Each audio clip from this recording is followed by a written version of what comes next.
Hi, I'm JP. And I'm Adam. I've never seen Lost. I have. I'm told that it's good. I liked it. I'm told that it made sense. Sort of. But we're watching it out of order. So it definitely won't make sense. But it might still be good.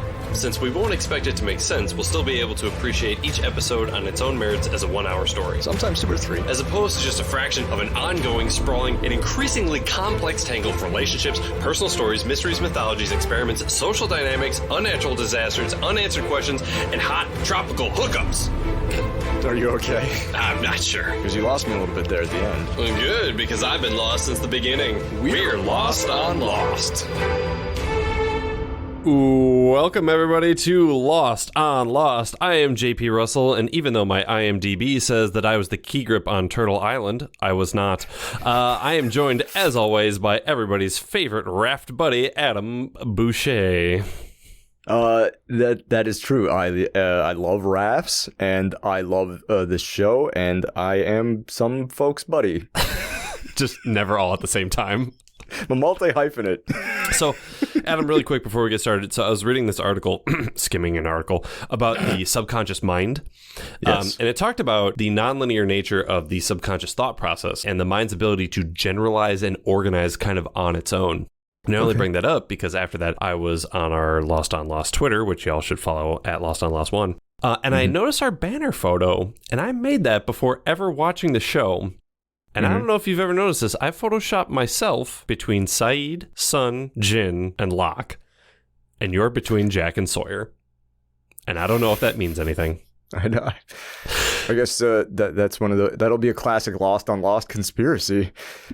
Today we're talking about Born to Run, the 22nd episode of Season 1 and the 22nd episode overall.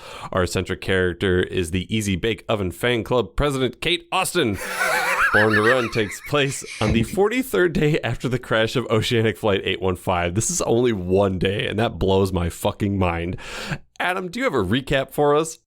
I certainly do. Fucking Here we go. Hit me with that thing. Monsoon season on the island. Preparations continue for the survivors' low-budget production of Castaway. Michael Dawson and Jin Soo Kwon push up their departure schedule thanks to amateur meteorologist and B-tier survivor Dr. Leslie Arst. How dare you? Meanwhile, in the jungle, John Locke finally reveals his DIY project to Dr. Jack Shepard. Let's crack it open, he says. Maybe let's not, says resident adult / torture expert Saeed Jarrah. Saeed says if we open it, we could all die. Or live. Who knows? And before the crash, Kate's race from the law continues at a snail's pace. She checks in on her first love and her mom before remembering that, oh snap, she still needs to get away. Is this heaven? No, it's Iowa. A good Kate episode? Well, poison my water and call me Michael. Baby, we're born to run here on Lost on Lost.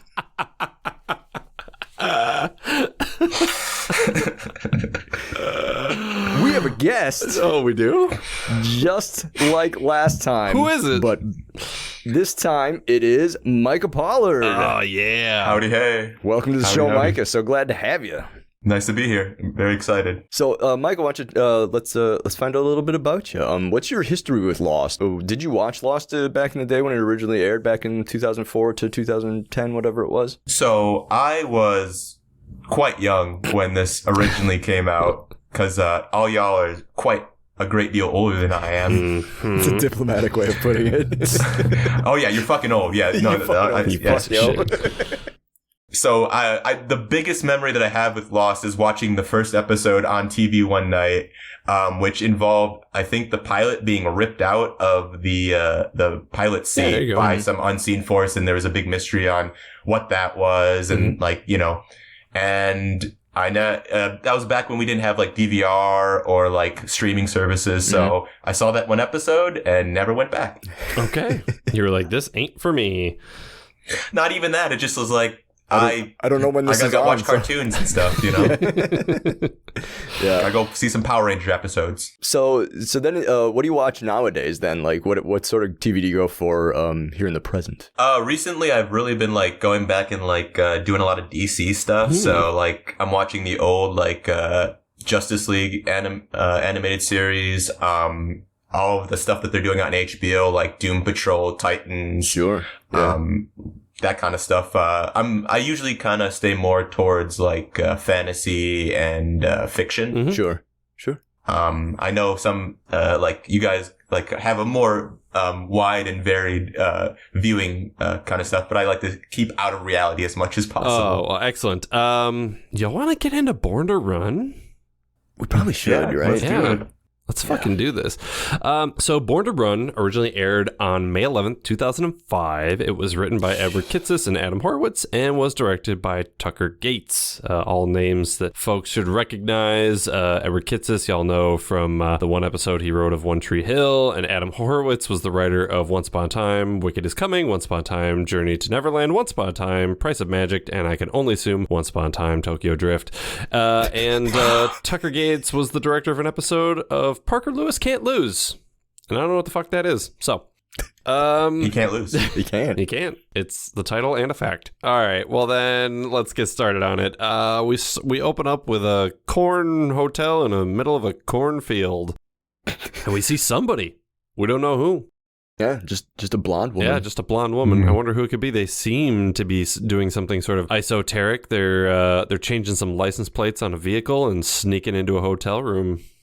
I don't know how you guys strap down the stuff in the trunk of your vehicle, but the stuff that is in my trunk is never where I left it when I put it in there. Yes, it will shift to one or the other side. Right, like it's just the nature of physics. Every time I make a left turn, a bunch of cans roll around.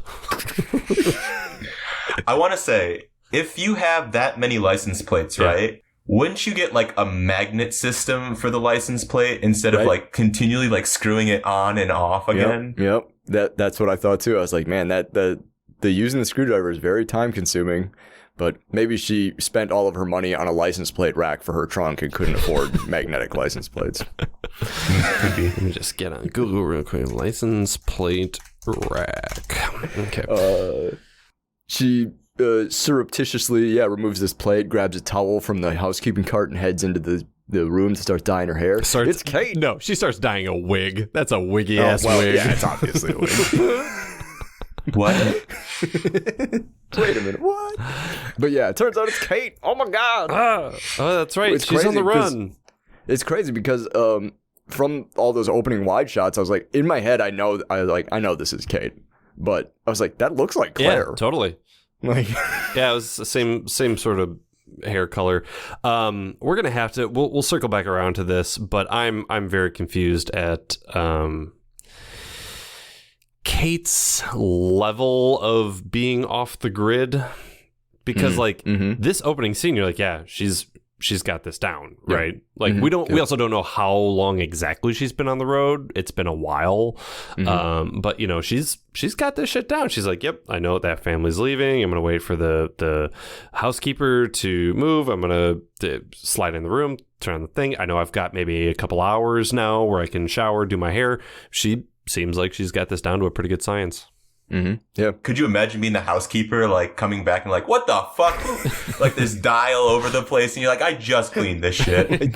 What is going on? Yeah, you got to wonder why she keeps making these decisions that seem counter to the premise that she's good at being on the run. Right.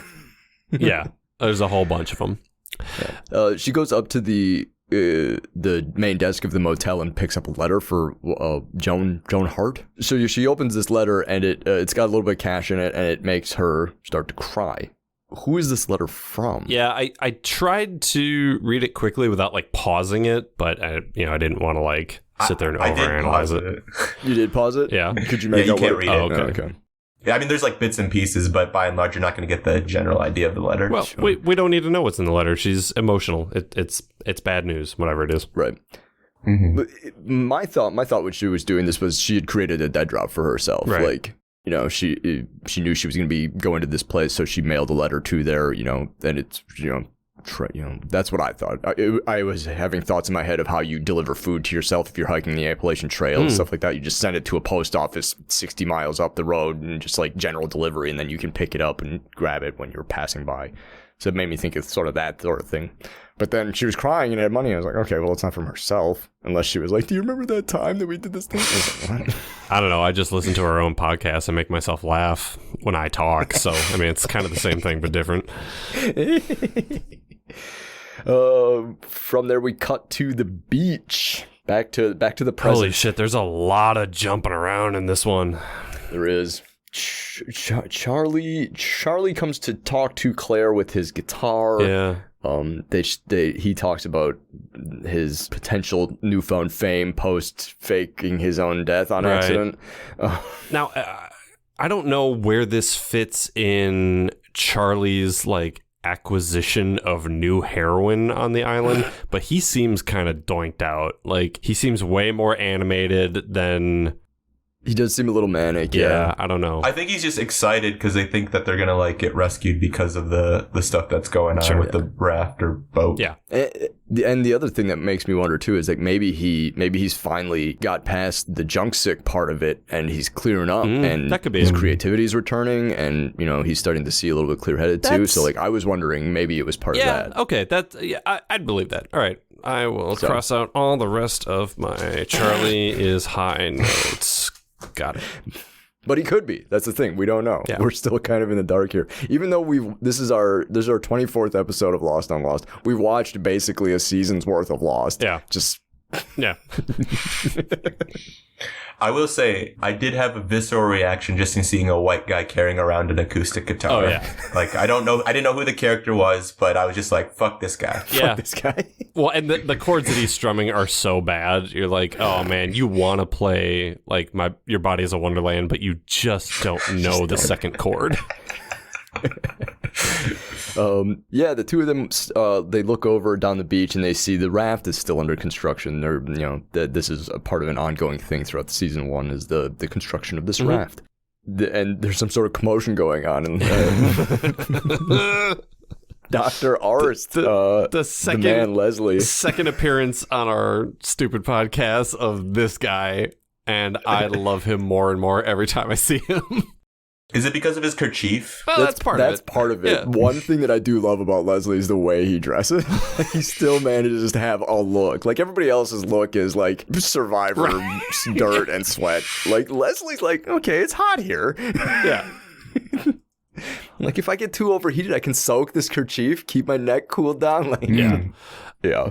But yeah, he comes up and he's like, don't leave. There's going to be a changing of the weather. The winds are going to change. You're going to be sailing to Antarctica and not north into shipping lanes because of the changing of the seasons. And they're like, well, when should we leave? And he's like, yesterday, immediately, now. Like, right. You can't stall. For just this very tertiary character who is named but is like... just kind of a bozo, at least from what we've seen. I mean, he's not in the in crowd in terms of like, the hatch, but he does bring up some really good info.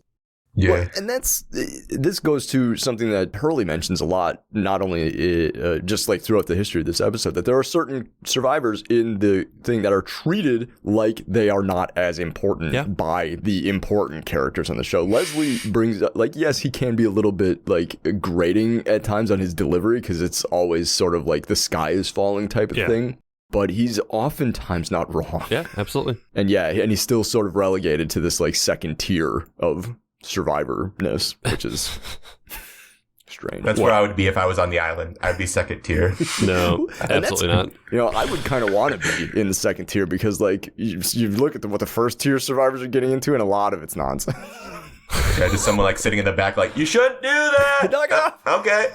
Oh, you're gonna? All right, fine. That just means you're Saeed. Me. I'll go sit and eat a coconut or some shit like that. Yeah. You guys suck it. Everybody wants to be Saeed, I mean, let's be honest. This leads to Kate telling Michael that she wants to come along. If departure isn't imminent, she's like, well, I gotta be on the raft. They argue, and Mike says no. Yeah, there's in the last episode of the podcast we're talking with our guest Freddie about how all of the dialogue on the beach was pretty useless. I mean, this episode is very beach dialogue heavy, and it's very soap opera-y in terms of like, well, this person did this, and this person knows that secret, and this person, but at least like there's constant momentum of this. So it's like, Kate, I want on the raft, you can't be on the raft. Conflict, boom. Okay, we're not even at the cold open yet. Let's fucking go. Yeah. Yeah, this like kind of felt a little bit survivory, like, alliances and like all that backstabbing and stuff like that. I had to check to make sure that I was still on the right show. Oh shit, I'm watching Real World versus Road Rules again. God damn it. Damn it. Always keeps that happening. Every time. cut to Kate sneaking into a hospital. Mm-hmm. We flash back. She's got a flower delivery for Diane Jansen. It took me forever to remember that was the name of her mom. Yeah. Like, when she did that, I was like, is this another on-the-run sort of like spy/fugitive tradecraft type of thing that she's doing? And then, like, way later in the episode, I was like, oh, wait, that's her mom's name. Did you guys notice anything about the room number? No. It's room 208. That's not one of the lost numbers. There's a sheriff parked outside of her mom's room. So she can't just walk in. Yeah.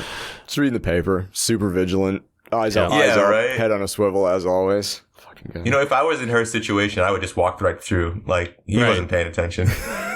It's the same guy who was watching Epstein.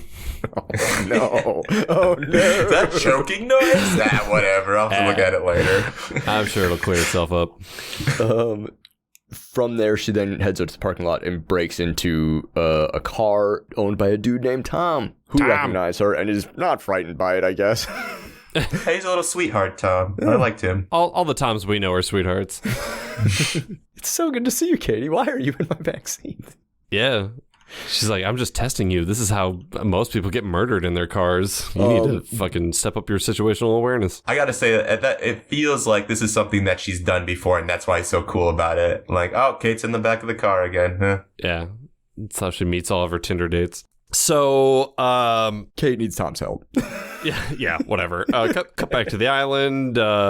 Jin's doing the fucking Lord's work, man. He's getting this boat ready to go. Mm-hmm. And this is something we still haven't seen, the falling out of Sun and Jin during season 1. We don't know. We have some thoughts about theories, but we don't know explicitly why they're on the outs. We've seen it a few different times in a few different episodes of them not talking. So she's like, please talk to me. Please talk to me. Right. I have the feeling it has something to do with the fact that she wasn't speaking English and now she does. So gonna just take a shot in the dark. That's not like Magic Island stuff? No. Oh. But yeah, he's like, yeah, I'm leaving. I'm gonna go. Modern. She's like, we'll say it. She leaves. Now we get into the good shit. Saeed is leading Jack into the jungle. And who do they run into? Our sweet baby boy, Johnny Locke. And all I could think of was when our fantastic guest, Jack Kelly, on, what was it, Greatest Hits, talking about their knowledge of Lost and the only thing, John Locke on the hatch. Just that's just rolling around in my head every time I see Locke in the hatch now. Yeah, exactly. It's so good. But yes, Locke is like, hey, by the way, I got this fucking hatch going on. So he's like, why are you bringing me out here? And Locke's like, I didn't think you would come if it was me. And it's like, well, yeah, probably not. Yeah. So they reveal this hatch. I have a note here. They walk up to this thing. Why is Jack panting? He's panting? Yeah, he walked. Like, they walked. Saeed and him walked to this location. They see John there. They move. They walk a little bit more. They get to this thing. And Jack's like, what is it? And I'm like, dude, were you just like jazzercising or something? Like, I just saw you walking. Are you that out of breath? Like, he's carrying a lot of white guilt that he's not addressing. So like, that's got to be heavy on a soul. Well, I was just like, this is one of Matthew Fox's acting tricks. He does panting sometimes, and this was an inappropriate place for it. Yeah. It was like really distracting me. I was like, you didn't run here. Whatever. No. We'd cut back to the beach in the raft area where they're having a discussion about potentially removing Sawyer. Like, Sawyer comes up and he's like, what are you doing? Like, why are you bringing fish? We can catch fish. And he's like, Michael's starting to realize that maybe Sawyer doesn't necessarily have the skill set to survive at sea. Yeah, it's like, if you have provisions available, why would you not take them? You know, make it easier on yourself. Right. It's like, yeah. Have either of you two been fishing? Yeah. Like, you don't always catch fish. Sometimes you go and you don't catch anything. Also, you need bait. Yeah, that too. Right. And you're in the middle of the ocean, so like the chances of running into fish. Right. What they've been doing up to this point is using nets, using like rock channels to like do trapping and spears and stuff like that. Like I didn't see a lot of fucking fiberglass fishing poles running around. No line or anything like that. Which is what you're gonna have to use in the ocean. Yeah. Like the line for the fishing is done by Jin with a net in a tidal area. Right. Like yeah. So yeah, Sawyer makes a boner out of himself. Sawyer has a quick conversation here with Kate. Yeah. About figuring out that Kate was the marshal's prisoner. Yeah, she's like burning an ID or a passport. Mm-hmm. Yeah, that's about all that really happens in that scene. Yeah, she wasn't really doing that inconspicuously either. She was just kind of out in the open, like, nah. Like, Saeed has built, like, a little, like, community work station area where people can just come in and work on projects and stuff like that. I'd like to imagine her in there, just, like, you know, Saeed's, like, soldering a radio with a magnifying glass, and, like, Hurley's, like, just, like, whittling a toothpick or something like that, and Kate comes in and is just like, oh, you guys got a lighter? I need to do some forgery on this passport. I gotta do some hood rat shit. Yeah, the lighters are over there. Michael and Walt talk about rescue. Michael has the least reassuring tone of voice in his, when he's talking to Walt. He's like, "Sure, I'll come back for everybody else, Slugger." Yeah, no, I was like, I don't believe a goddamn thing you're saying. Even if you are telling the truth, the way you're saying it, it's not helping. Yeah, he's also got a dead-eyed stare. Yeah, just like. Your lips are saying we'll come back, but your eyes are saying I'm never gonna see this place again. Fuck all these white people is what I'm seeing in the back of your eyes. I'm just going on this raft to go get smokes. Yeah. That's what my dad said. Oh no. Really quick, I just want to draw a quick parallel. When Jack and Sawyer are playing low stakes coconut poker or whatever, and he gets the medicine from him, and Sawyer asks, you know, why didn't you want to barter for the guns? And when Jack replies, he says, Sawyer, if I want the guns, I'll get the guns. Cut to what Kate said here. If I want your spot, I'll get your spot. One, there's a consistency with how the A-team are treating Sawyer. Two, there's very much some character parallels between Jack and Kate. So I don't know. Just thought about that. That was an interesting little connection there. I thought it was a weird way to say it, but it makes sense with like parallel, because like that she delivered it as though it were supposed to sound really tough, but like the word spot's not that tough. So like, if I want your spot, I'm gonna get your spot. But if you've been like on the run and like are used to like trying to not stick out and stuff like that, and like do everything to like, you know, make the situation work in your favor, would you say shit like that? Right. You're going to walk around making some enemies? Like, wouldn't you just lie and be like, oh, okay, conversation's over. I'm sorry. Oh, I was just trying to see if there was room, because like I'm getting skeezed out on this island. Can't take 5. I'm heading back for mango duty. Like, by the way, how susceptible to poison are you? Just quick, hypothetically, like, yeah, just asking for a friend. It does raise a good point. Like, and whether or not she's telling the truth about this, you know, when she talked to Michael, she's like, yeah, I worked in 2 summers with boats. Okay, then why are we allowing a barter system to be the determining factor for who does and doesn't get on this craft? Like, let's talk about this. Let's have a vote. Maybe let's actually use the person who claims that they have sailing experience. Right.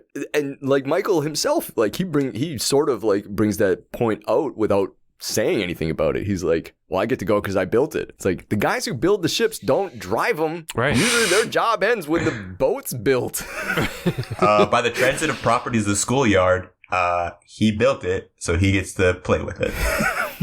Yeah, but also move your feet, lose your seat. You know what I'm saying? Yeah. I mean, there's a lot of playground idioms here at war with each other.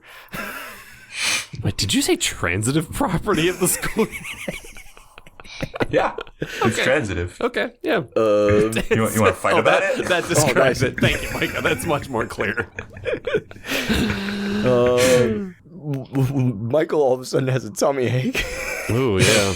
And Walt runs off to find Jack. He finds Son and Kate, so Walt brings Son back to Michael, and Kate goes off to find Jack. Then we cut back to the hatch, where this earlier discussion about discretion was happening. Yeah, I love this discussion.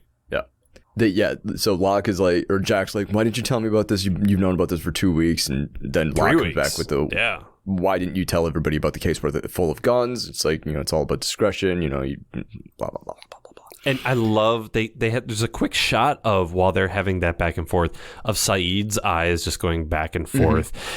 There's so much being said without being said right there because we know Saeed, we know he knows human nature, he knows when somebody's lying.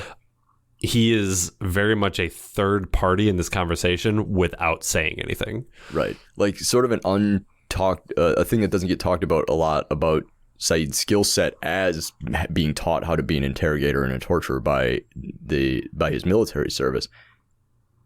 Observing and knowing human nature and stuff like that, that's part of it. Knowing you got to be able to watch and absorb things from the way people use their body language and their voices to be able to use it against them in his other stuff. Right. So yeah, like it's all part of his very broad skill set. Yeah, he's letting the loud people who have ego and something to prove put all their cards on the table, and he can assess that information and do with it what he wants to. So I love Saeed. But yeah, the ultimately after Locke and Jack have this discussion about discretion, Jack is like, all right, so how do we open it?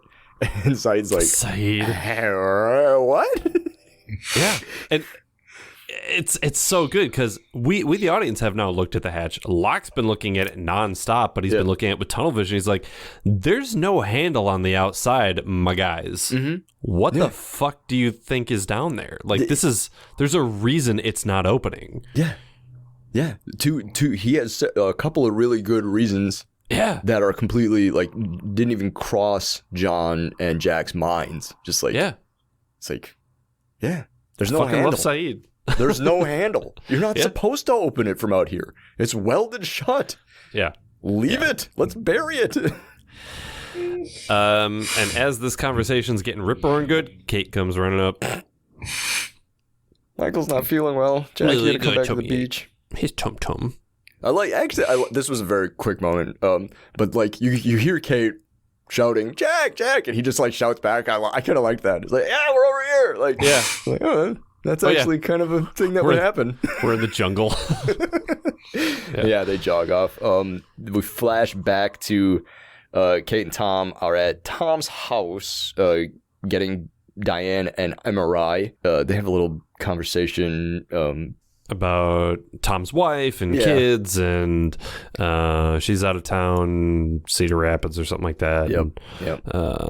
And then they go. They bring. She brings up the time capsule that they buried when they were kids. Yeah. Do you think it's still there? Yeah. Tom's like, well, let's go look, because we got 3 hours to burn. Right. Back to the raft. Jack is there ministering to Michael. Deduces that he was likely poisoned. Michael's feeling a little better, but he instantly thinks that it's Sawyer, which I don't understand. No, I do. Why? I mean, it's the country dude. Like, if I like, not to bring it to that place, but like, if I'm a black dude and I got this country ass bumpkin, if you're a black dude, Micah,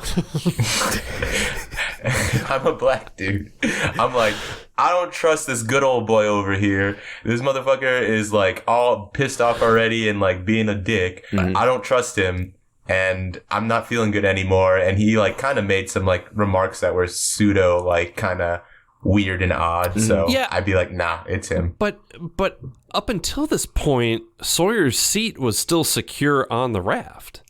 Right. Like, Michael told Kate to go pound sand, you know? Like, JP, you're just saying that Sawyer doesn't have a motive. Right. But Mike, you're 100% right. And this is something that comes up a lot on the show too, is there is a very brief sort of dated conversation about race politics, like in the survivor group itself. Like, yeah, like there are a lot of people who don't trust Sawyer because he's got this Southern bumpkin thing about him. And you hear it later when Sawyer calls Jin boy. Like, a boy. Yeah. Like, what? So like, that was bad. Your feelings about that are not unfounded. It is right there. Sawyer is a fucking racist.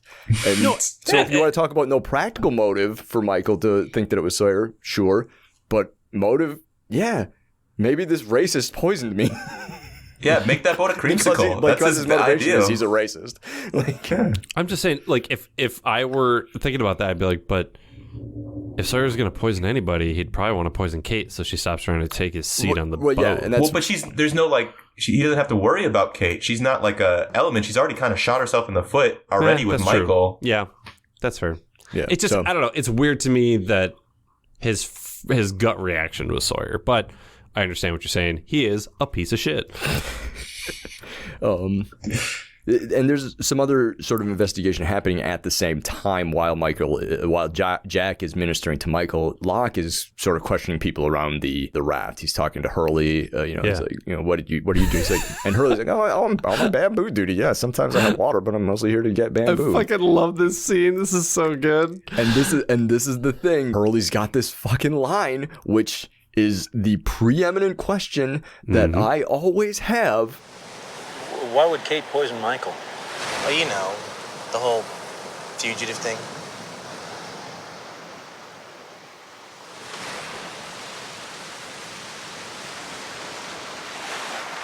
He doesn't know. Well, how am I supposed to keep straight who knows what around here? I mean, Steve didn't even know about the polar bear.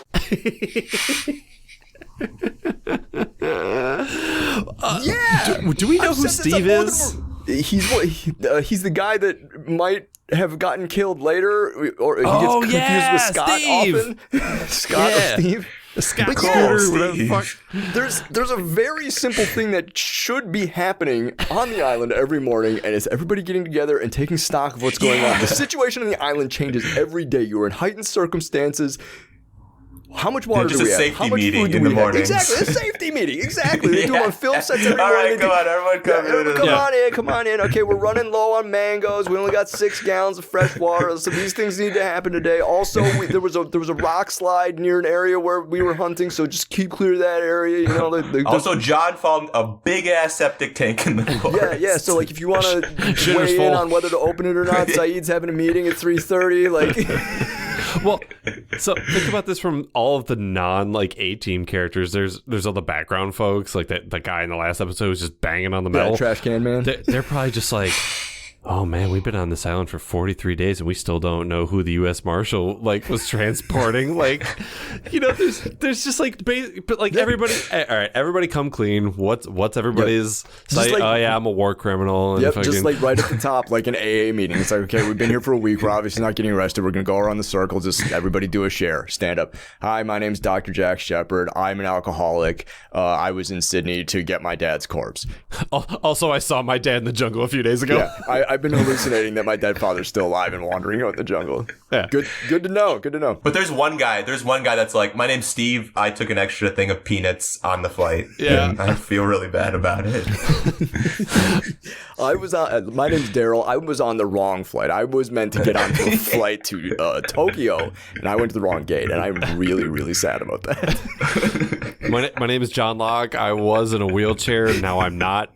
Right. I know it's weird. I've gotten full use of my legs back for the first time in 4 years. Yeah. My name is Walt. I have The Shining. Yes. That's like our 5th Shining reference in this podcast. My name's Claire. I'm a bad mother. We cut to the caves. Jack accuses Kate of poisoning Michael, and she gets all huffy. Yeah. Do you think I'm capable of that? You've killed a man.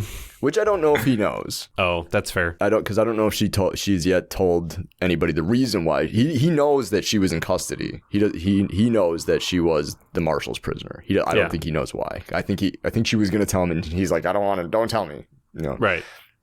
But beyond that, is that enough for him to think that she could poison him? Yeah, it's like, I don't know. I don't know what you're capable of. It's not necessarily malicious, but I don't know. But that's the thing. I don't know what Kate's capable of either. Yeah. Like, as a viewer of the show Out of Order, like an idiot, I've seen her both be really good at, like, being on the run, but also the reason she's on the run is because she was really bad. She staged an accident to kill her mom's boyfriend and then immediately told people about it. Like, I don't know what you're capable of. Like, you're good at some things and really shitty at other things. Yeah, she's bad at what she does, kind of. Like, in like this whole episode, like, in terms of, like, it's surprising that she didn't get caught sooner. Yeah. Just because, from what I've seen, like, she's really bad at what she does. Thank you, Micah. Yes. Precisely. She stomps off. We cut back to flashback. Mm-hmm. They're on a field. It's funny to me because this is supposed to be a field in Iowa, and so they have like 2 horned cows out there, but they didn't go on location to Iowa to shoot this. So this is some field in Hawaii. Those are probably if you look closely, you can actually see like the crane in the background that's lighting the tree from the back. Really? Yeah, nice. That's why they added all that fog to try and like not show that. Yeah, but so they get out there and they start digging up the thing. They're looking for it. They have a beer. You brought beer? No self-respecting Iowan goes anywhere without beer. Piss-warm beer in the trunk of your car? You're a doctor. What memories are made of? She hits him with or he hits her with it's wildly unfair of you to be here, and she's like, yeah, I know. Yeah, but they hit it. They find the lunchbox. It's a New Kids on the Block lunchbox. She brushes it off like a real asshole instead of just holding it vertically. Yeah, she's just like brushing it like it's a kitten. So they open the time capsule and there's trinkets, there's a little plane, there's a tape, there's a note, there's whatever. They put the tape in the thing, and the tape was recorded on August 15th, 1989. Here's the deal. So I understand that screenwriting can be tough, and sometimes you need to just fill time in a 43-minute episode because you have 22 of these fucking things to do a year. The recording being like, we're going to be married, and her being like, no, I'm going to get my car and drive away. And that whole conversation is so fucking on the nose and lazy and just spoon feeding you. This whole conversation that children would never have, like, I'm a free spirit, I'm gonna be married. Right. Fuck you. Kitsis, Horowitz, delete that section and try again. Right. We're children. I'm gonna put 9 kids in you. Yeah. What, you guys weren't like that? I mean, every female I met was like, "Hey, baby, 9 kids. Let's bring you. Let's go. Let's get to work." Yep. Fuck yeah, you're not wrong, JP. You are not wrong. They drive off. They don't fill the hole, and they leave the shovel. You can see it in the headlights as they drive away. They leave the shovel behind. They also kiss. Oh yeah, they kiss. Unfaithful. Naughty. Oh god. So the tape ends. She looks at him. She does the head tilt and leans in. The two, like, I don't know if you guys have ever kissed anybody in the front seat of a car. That's a fucking ocean of space in between. And so, like, she can only get so far. He's got to go equally as far, if not further, based on how far she moved. She says sorry. He doesn't say sorry. There's no way, just like, she didn't force anything. She could have did that. He could have not leaned in and been like, I don't think that's a good idea for whatever reason. Or just admit the fact that he wanted to kiss her. Maybe that's all he wanted to do. And that was that. There's no reason to be sorry. You don't have to be sorry. Yeah, you don't have to be sorry. So we used to be in love when we were 8, and we kissed now, and everything's fine. You're gonna leave, right? But he says we better go. That's great. Yeah. Way to not take any onus for your participation in this act. Exactly. A man after my own heart. Yeah, Micah. That's why we don't kiss in cars anymore, because you're just cold afterwards. Can't help it. I know what I want. We come back to the jungle. Walt sees Lock tending to his truck. Oh, yeah. This is a weird fucking scene. Just based on this one episode, John is one of those people that if he showed up at a park, I would take my child and go to a different park. I would never leave a child alone with John. John's appearance is the reason why they have signs that say no adults without children at this park. That's why there are signs like that. And that the whole interaction between them is very uncomfortable. Yeah, it's not great. Never, ever say, we're friends, kid, to a child that is not by their parent and you are 50 years older than them. Yeah. That is not the way you frame the relationship. Yeah, you're with not establishing boundaries at all. You are not friends. Exactly. You are an adult and a child. Right. And you may have things in common or whatever. It's not friendship. That was so strange. This is such a weird. And then the touching the wrist too. I don't know. Maybe it's just colored by like the modern times and like, you know, if this was 1965 or the episode of Leave It to Beaver, nobody would give a fuck about it. But like nowadays it's like, don't. And then he shines though. He gets to shine. Yeah. This is, at least for us, this is the first time we've seen Walt have any sort of mystical shit, and I'll be honest, dude, that was creepy as fuck. I got fucking chills. No, it was very unnerving. I got fucking chills. Like, I was just watching it, and don't open it. Whoa, like, what the fuck? Literally shivered. Like, well, open what? How do you know? Right, so now we have two competing forces. We've got one telling Lock, open it, and now we got one telling Walt to tell Lock, don't you fucking open that. So now, up until now, we've been about, like, what's in this hatch, and this is the first time, at least in the podcast, we're like, do we want to know? I don't know. Yeah. Like, we have a rational voice saying don't in Saeed, and now we've got a supernatural source in Walt, shining or whatever, and it's like... If there are only 3 votes here, John's belief in what the island is trying to make him do, the Walt's mysterious power, and then reality. Yeah. Don't open the hatches, leading 2-1. That's a really good way of looking at that. I like that. Is his full name Walt Carruthers? Yes. That's a super good joke, Michael. We'll make sure to cut it from the episode. I wouldn't expect anything else. We cut to the raft. Pepto. Yep. Sawyer brings Michael some Pepto, and then there's this whole super tense scene where Sawyer outs Kate about being the marshal's prisoner. Which, like, fair, right? Yeah. Like, she got all uppity with him and, like, you know, there's nothing you can do. If I want what I want, I'm going to get what I want. Mm-hmm. He's just like, oh, really? Oh, huh? Yeah. You don't have skeletons? Oh, okay. Well, all right then. Okay. He's really aggressive and inappropriate about how the way he goes about doing it. You know, the physicality he has with Kate, like grabbing her by the arm and dragging her around. Like I said earlier, like hitting Jin with the fucking races. Like, what are you talking about, boy? Like that. It's just like, yeah, Jin doesn't even speak the language and he knows he's out of line. Right. It's so over the top and out of line, but that's the fucking tragic thing. He's not necessarily wrong. Right. Mm-hmm. Yeah, he sort of throws all of Kate's dirty laundry out there. Dumps a purse out on the table, like literally and figuratively. Yeah, and shows that she's got Joanna's ID with the picture kind of burnt, and she's trying to pass as Joanna when they get rescued. She's ostracized by the people that are present. Everybody walks away from her. They're like, this is... Bye.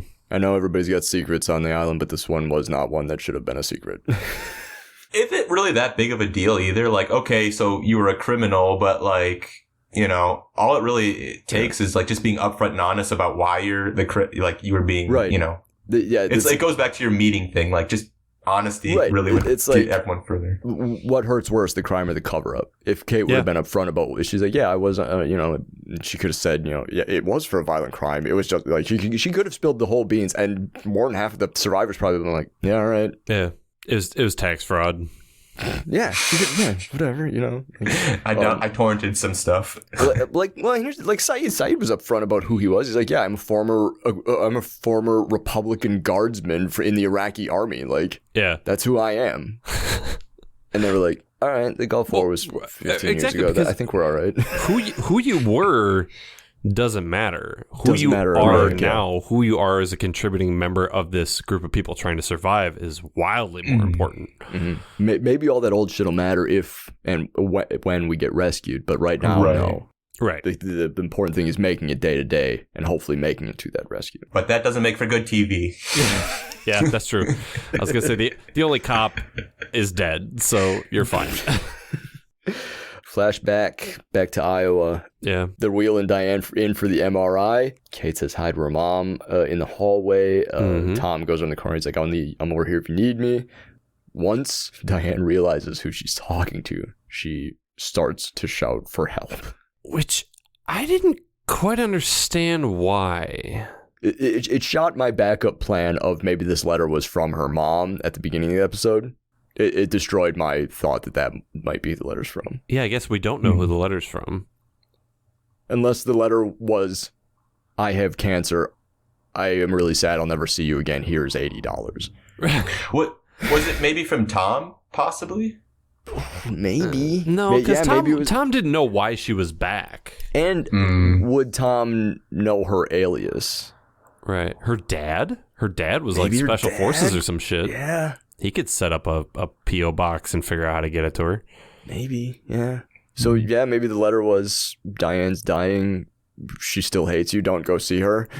Well, and then she goes anyway. But correct me if I'm wrong. In what Kate did, she tells her mom, like, listen, I just did something bad. I took out this insurance policy on your dickhead boyfriend that was bad to you. And then she leaves. I didn't think that her and her mom really ended on that bed of terms. Yeah. I mean, we could be missing something. We're watching this show fucking We hour. 100% could be missing something. But yeah, based on what Kate did, like... Yeah, that was a strong reaction. Yeah. But yeah. Makeup was really good, though. It was very good. Yeah, no doubt. I mean, I wasn't paying attention in the opening credits, so I don't remember seeing Beth Broderick's name. But if that was her, the makeup was super good because she was very unrecognizable. But she really took her time sort of coming into consciousness, too. And I was like, oh, this is good. She looked sickly, and like the eye rolls and like the unfocusedness of the eyes, and then just coming into focus and then realizing who's in front of her and then freaking out. Yeah, that was a really good scene. Yeah. Kate bails. She was not necessarily expecting this reaction from her mom. She starts to cry and she's got to run. She bumps into Rent-A-Cop at the hospital. Fucking knocks the dust off of him. Yeah, it's just. Wait a minute, you're not going in here. Oh yeah, pow! Fucking Hadoukens him. Right? Yeah, it's like, he goes down fast. If this was Super Smash Brothers, that guy's off the map. Like he's gone. Falcon punch. But like, if you were like in her situation though, wouldn't you just like kind of like see the guard and go the opposite direction? Yeah, she talks to her. She's like, "Oh, that was just my mom. She's freaking out." Like, don't talk to her. Just leave. Just go. Yeah, see him other hallway. Like, hasn't she seen The Fugitive? She's got to pull a Dr. Kimball. Be like, "There's a guy over there with a gun screaming." Of course, the cop's gonna go that way. Tom comes out because of the commotion. She's like, "I need your car keys," and he's like, "They're in my pocket. I'll come with you." What? Yeah. He's Tom. You had only two options there: give her your keys or don't. There was not a third option. Go with her. I'll present to you a third option: car smoochie. One more car smooch. Oh, yeah. I got two questions for you. One, where's your keys? Two, give me your keys. Yeah, maybe the thought of the smooch at the tree was still lingering in his head. He's like, actually, that wasn't that bad. Maybe I can get one more quick one in before Rachel returns from Cedar Rapids. Yeah. He goes with her, and it's apparently to try and talk her out of it. It's like, look, you could just cooperate. You'll be fine. Oh, yeah. Yeah, she'll be fine. Oh, well, I'm so sure. they get in the car and they start driving away erratically, which the one security guard who saw your face is now, you knocked him out and they don't know what color vehicle you're in. Drive normally. Don't draw attention to yourself. Play cool, yep. Well, don't even get in the vehicle. Slowly walk away from the hospital using the sidewalks. Right. Like this whole entire scene could be... And she ends up walking away or like running away anyway. Right. So like, and she's running down like an aqueduct with no cover. Like, here's this white woman running down the aqueduct. I'm sure she's fine. That's probably nothing. But that's the thing. It's like Tom ends up paying for his attempt to talk her out of it. Is the Indiana County Sheriff whatever starts blasting Blammo. And Tom gets got. Dropped him. did they even like, was that like a cop incapacitated when he hit the car? Or, cause like, if she's running down to aqueduct, like you said, he could have just, She like blows past him. I think when she hit the cop car, I think she hit the cop. Because I think he was obviously taking cover behind the car. So yeah, he might have got clipped by the car after they ran into it. And then she continued to drive a little bit and then ran into another car. So I mean, it might be a far enough distance where it's like, he's not within quick sprint distance. Well, he's a police officer, so he's like, do I have to run? Yeah. Can you just come over here so I can violate your rights? What color was she again? White? We'll let it sort it out later. Probably check fraud. Tom dies, dude. This fucking sucked. Yeah, it wasn't good. We didn't get a chance to know much about Tom, but this dude was a taxpayer. He was just a regular bystander. Yeah, he didn't deserve this. Fuck. One question. So at the beginning of the episode, Kate's playing with the little model plane. Mm-hmm. Is that supposed to be the same model plane? Because I thought she left that one in the backseat of the car. Yeah. So there's another question. How did the plane? It looks like the same one, doesn't it? It is, yeah. And you're right. I'm pretty sure she leaves it in the car when she takes off. So how does she have it on the island? I don't know. Island magic? Actually, Jack crafted that out of sticks and leaves, and then made a smelter and melted down some plane to make a smaller plane. Exactly. We cut back to the raft. This is the part where Kate confesses and then is ostracized and everybody walks away. Yeah. Sun is watching Jin work on the raft, and Jack comes up to her, and we find out that it was actually Sun that poisoned the water in an attempt to prevent Jin from leaving. Mm-hmm. Don't fully understand the motivation behind that. Sun and Jin's relationship is very troubled from what we've seen on the podcast. Mm-hmm. But also we know that Jin is pretty good with like herbal remedies and things like that. Sun is good with herbal. Like she's got a little garden. So, I don't know what she made this sort of toxin out of, but like, and like she says to Jack, like, I didn't mean to hurt him. Like she clearly didn't like. She said I only used enough just to make him sick. Yeah. Right. Yeah, but that's some crazy stuff there. Like because like JP said, their relationship is fraught with. I mean, it's. The one constant in Sun and Jin's lives is even when they don't like each other and when they don't trust each other, they still love each other a lot. We don't get a lot out of that from Jin because of his sort of secondary role in this episode, but we've seen in other episodes in the past, like they care about each other so much and they don't always have the tools or the capacity to be able to make that love function healthily.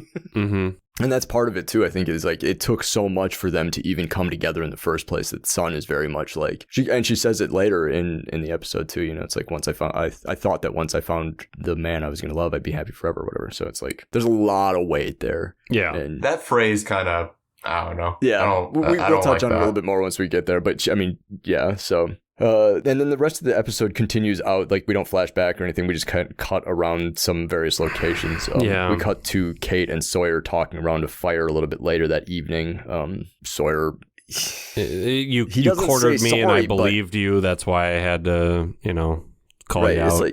It's like his motivation is to apologize, but he's not an apologizer. So the conversation begins with, I'm not sorry I did this thing, but something in the back of my head tells me maybe I should be. Right. Well, I need to go because there's nothing here worth staying for, which clearly he does want to be around Kate more. But also, if we were dating, I'd stay on this weird, awful island. What? Also, that statement was weird just because of that. Like, oh yeah, it's you that why I want to. Also, I need to get off this island because I'm a grifter. And it's probably not great if I get apprehended by the police either. Yeah. So that's a weird little conversation between the two of them. Walt and Michael. Walt confesses to Michael about burning the first raft. Some creepy shit again.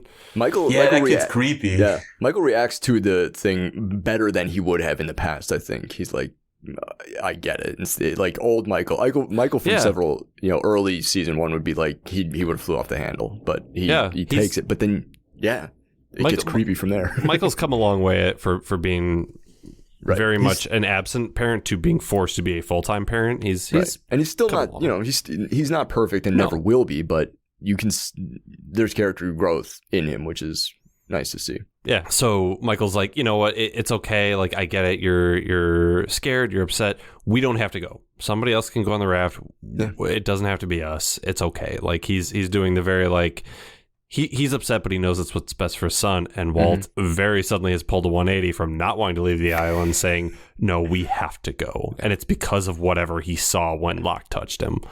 Yeah. That phrase was. Yeah. Sorry. When Locke embraced him. Nope. Still bad. Still not great. Their conversation. Yeah. The earlier scene in which Locke and Walt were in the same area. Bald Island Mystic Man is going to open a thing I told him not to, even though I told him not to. So we got to get the fuck out of here. That's his new plan of action. Yeah. Then we end with Kate and Son. Yeah, and this is where they have this little discussion about the men that they thought they were going to love and how they thought it was going to be happy and stuff like that. And we discover also that, yes, Son did it, but it was Kate's idea. Yeah. So she's still a bad person. So Kate being all like, do you think I could do something like that, Jack? Apparently, yes. You fucking apparently, yes. Emphatically, yes. Yeah. But yeah, so yeah, and this is this way that Sun sort of describes her relationship with Jin is just I thought that when I found the man I love I'd be happy forever, and it's a romantic thing, and romance isn't always necessarily the most appropriate way to look at situations. Well, let's talk about how Kate views the situation. Sounds like, I don't want to lose my husband. You ever think about poisoning him?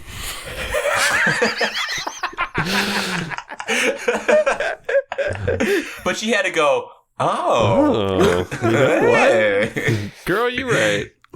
That's the head tappy meme. Can't leave if his stomach hurts. Yeah. Look, this is gonna sound like a question on a rower, but how much do you think Jin weighs? Because we could fuck it up and we could totally kill him. Just enough. What's the systolic blood pressure? I just need to know That's the for thing reasons. too. If you think about it, that could have actually killed Michael then, because the poison was specifically set up for Jin and his body, and the poison for Jin. The poison made especially for Jin. Jin's poison. Jin's poison. Jin's poison. Got you covered. Just Kate and Son are watching the raft from behind a bush, and then Walt just kind of skips up. He's like, "Dad, is there any water?" "Oh yeah, right there in the cooler." "Oh, thanks." They're like, no, stop. He just drops dead. Oh man. Fuck. And then we end kind of wet blanket. Yep. Just cut to black in the middle of their conversation about love. Yep. This is episode 2. So the next episode to air is part 1 of the season finale. So this was no cliffhanger, because if you're not hooked at this point, we don't fucking need you, is what they say. Listen, armchair quarterback. I'm just saying, reverse the last 2 scenes. And the episode with Walt saying, we do need to leave this island. Yeah. Mm-hmm. Yeah. Instantly better. I buy that 100%. Mm-hmm. So that's Born to Run. Born to Run. Just the highway jammed with broken heroes on a last chance power drive. Maybe add poorly at the end. Born to Run. Not that well. Yeah. Did you see her running down that aqueduct? I want to see some effort there, Kate. Knees to chest. Form's pretty bad.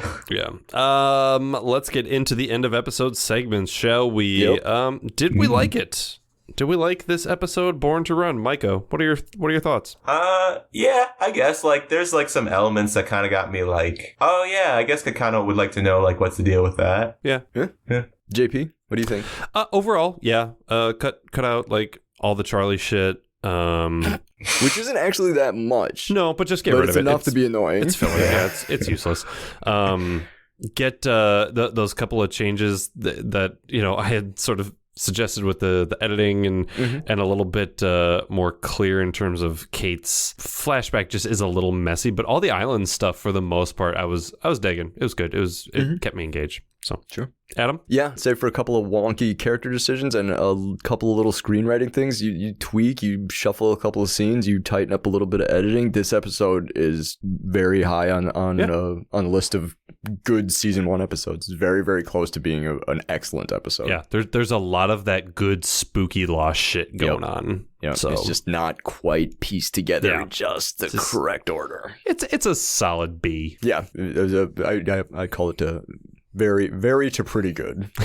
It's aggressively okay. That's my Tinder bio. Lost MVPs. This is your favorite character from the episode, minus your knowledge, minus your context, minus anything you know about the show. Who is the all-star of this episode? Micah. Hurley.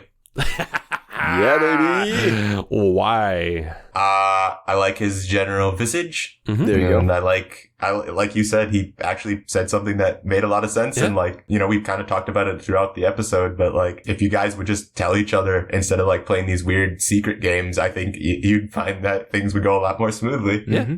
No, totally. Hurley, I think, would probably win the popularity contest on the island. So that's a solid pick. Yeah. JP, what about you? Dr. Leslie Arts. Fuck yeah. Yeah. My man, you you viewers at home forgot that I was a named character, but here I go dropping mad knowledge, more than Dr. Perfect over there, more than all these folks that seem to know about sailing. I'm contributing in a way that a tertiary character probably won't ever again. So rocking a kerchief. Yeah, he's the real MVP.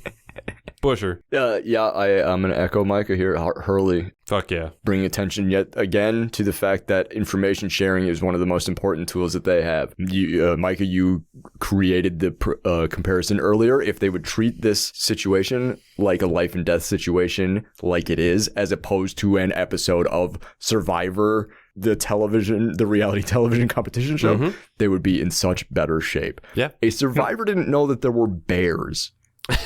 That could have gotten somebody killed. That's really important. The lack of the information sharing is to detriment of survival of the group. So yeah, Hurley. Yeah. Fantastic. Not that anybody will fucking listen to him. Because he's not in the loop. Is there a loop? There's definitely a loop, and he's not in it. Yeah. Lost Forever.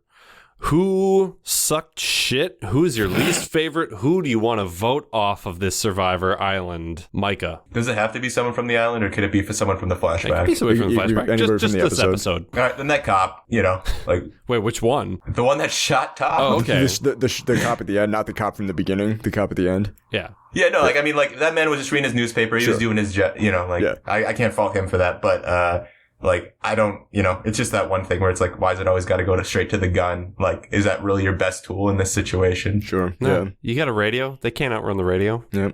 I mean, just keep up with them. Yeah. Keep eyes on them. They're not going to get away. Yeah. Yeah. No, let's pull out a gun. Yeah. And now we have a dead dude, and they're like, well, innocent bystander, a fucking doctor. Right. Yeah. Yep. With a kid. Yeah. Yeah. Newborn.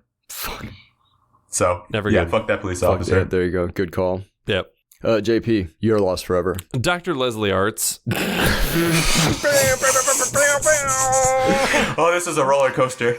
Hey, doctor. You know a shitload about tides and shipping lanes. Where the fuck were you with this information last week? That's a good point. Dude, good question. Yes. Oh, when was the best time to leave? Yesterday. Fuck you. Yeah, it's a dick move. He is both the alpha and the omega of pain in my ass. Just crucify him right there. Yeah, Adam, lost forever. Charlie. Yeah. Great. Good. That's fair too. Look, art is important. I'm glad Charlie's writing again. But all of the island chores better be fucking done. Otherwise, you are just out here being a fuckwit, distracting people and not contributing. Yeah. Trying to fuck Play Claire. with the guitar once all the mangoes and the water are collected and the firewood. Actually, Claire's being more useful. She's like at least cutting hair and trying to keep cutting hair. Some grooming, oh my God. Charlie. And he kept on moving. Like, come on. Like, she told you once, like, how old are you? You know? Exactly. Yeah, very childlike. Good point, Micah. Yep. Charlie's in the doghouse with me again. Yep. Burning questions. A question that was raised in this episode that you hope gets answered in a future episode. Micah, do you have any burning questions? Yeah, like I might have been joking about it, but legitimately, Walt is my biggest question. Yeah. Like, what's going on there? This is the first time we've seen this in the podcast, and again, we've said it, but like that hit me. I was like, "What the fuck is going on with Walt?" Mm-hmm. That's a really good question. That's a real good one. JP, do you have any? Who mailed the letter to Kate? Yeah. Yep. That's a good one. And again, same as last time. What the fuck's in the hatch? Micah. Yeah. Yeah. Thank you so much for coming on the show. This was an absolute blast. Yes. Yeah. I had a good time. I love this. I love the premise, and I really enjoyed kind of coming from this angle, because like I said, it was something that kind of just was a passing thing in my life. So just to come back and Well, we will have you back again, and hopefully we'll be able to answer some more questions for you, but in reality, probably not. Mike, anything you want to plug before we sign off? Get vaccinated. I actually did end up getting COVID, but I luckily was vaccinated, and so I think I'm just now at the end of it. It was about a week or two of some not so great coughing and some achiness and smell and taste going away, but by and large it was a lot better than it could have been. Right. So I highly recommend getting vaccinated. Yeah, good call. Go get vaccinated, folks. Hurry up. Let's see here. If you are trying to be lost with us, the next episode we are going to watch is season 1, episode 14, Special. And the centric characters are Michael and Walt. I was going to say, we have some questions about what is Walt's deal. I think that one will give us some more questions about what the Walt's deal is. Probably not more answers. All right. Well, thank you for listening to yet again another episode of Lost on Lost. Yep. I'm Adam. I'm JP. Do you have any idea what's going on the show? Nope. Me neither. Lost on Lost is produced and edited by me and JP. We wish to acknowledge that we live, work, and produce our show on occupied land. Burbank, California is located on the traditional tribal lands of the Tongva, Chumash, Kizh, and Fernandino Tataviam peoples. Milwaukee, Wisconsin is located on the traditional tribal lands of the Peoria, Potawatomi, Miama, and Ho-Chunk peoples. And Lost was produced in Hawaii on the lands of the Kanaka Maoli. Visit native-land.ca to learn more about the land you live and work on. You can engage with us on IG, Facebook, and Twitter at LostOnLost1. You can also email us at wearelostonlost@gmail.com or support us with dollar monies at coffee.com/wearelostonlost. Thanks to Lostpedia and its community of contributors, Danny Schmitz, random.org, and as always, you the listeners for tuning in. We're hosted at Podbean. You can hear us there or wherever you get your podcasts, except MySpace. We're not on MySpace. Yet.